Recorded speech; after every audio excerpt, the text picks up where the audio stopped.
Олимпизм ба бие бэлтрийн хүмүүжил спортын удирдах ажилтны сургалтыг Монгол Үндэсний Олимпийн ороо Өмнө Говь аймгийн биеийн тамир спортын газар хамтран зохион байгууллаа. Сургалтанд Монгол Үндэсний Олимпийн орооны үйл ажиллагаа, спорт холбоод, биеийн тамирын хичээлийн цөм хөтөлбөр, Олимпийн боловсрал, Олимпийн танхимуудын үйл ажиллагааг боловсронгуй болгох, Олимпизм ба бие бэлтрийн хүмүүжил сэдвт болцол дуралдааны тухай мэдээлэл өгч танилцуулга хийлээ. 2018 он гараад хамгийн анхлан хийж байгаа энэ сургалт. Тэгээд энэ сургалтаар бол энэ жилийн хувьд бол бид нар бас Олимпийн орон зөгөөс улс орон дээр явуулж байгаа нэг том үйл ажиллагаа бол энэ олимпизм ба бие дэвтэр хүмүүжлийн сэдвт бас уралдаанд болцол уралдаан зохион байгуулж байгаа. Энийхээ хүрээнд бас энэ хүмүүстээ бас мэдээлэл өгч байгаа. Дээр нь ер нь бол олимпийн үйл ажиллагаагаа дэлгэрүүлэх хамтарч ажиллах гэдэг энэ үйл ажиллагаагаа хамтгсан.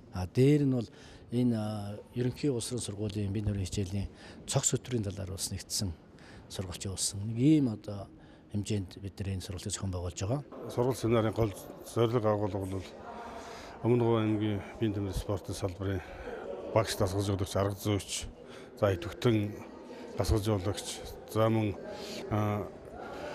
цэцэрлэгийн бие дэвтрийн хүмүүжил хариуцсан арга зүйч багш нарын хамраад нэг 50 төвний хамруулсан сургалт боллоо.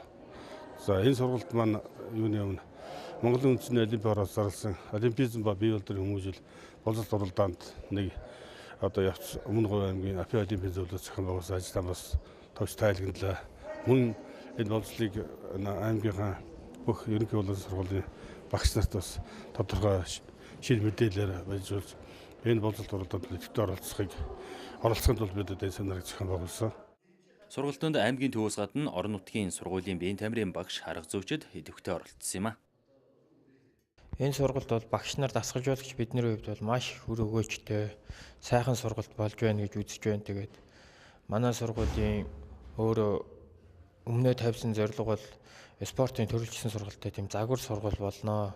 Сургалт арга зүйн хувьд гээд яг энэний маань дагуу энэ сургалт бол биднэрт мэдлэг, дуршлаг, ажлын одоо санаачлаг гаргахад их үр өгөөжтэй сайхан сургалт болж байна гэж бодож байна. Тэгээд энэ сургалт маань цаашаага хэлэлцүүлгээр үргэлжлэх учраас энэ хэлэлцүүлэг, энэ сургалт семинар эрдэмтэн багш нарын тавьж байгаа илтгэл эднэр бол биднэрт маш их зүйлийг өгөж бид нарыг маш их цаашаа ажиллах түлхэц болно гэж үзэж байна да.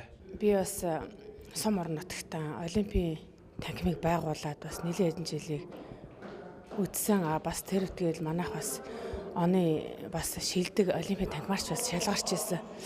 Би бол өөрийгөө бас энэ тал дээр бас нэлээд туршлагатай гайгүй хэлээ гэж бодож байтлаа. Сургалт бол сууснаар бол ер нь өөрийгөө бас яаж болохгүй байна. Эндээс маш их юм мэдэж авсан.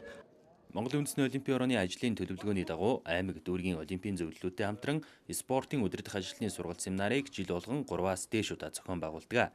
2018 оны анхны сургалтын хүү Өмнө Говь аймагт зохион байгуулагдаж өндөрлөлөө.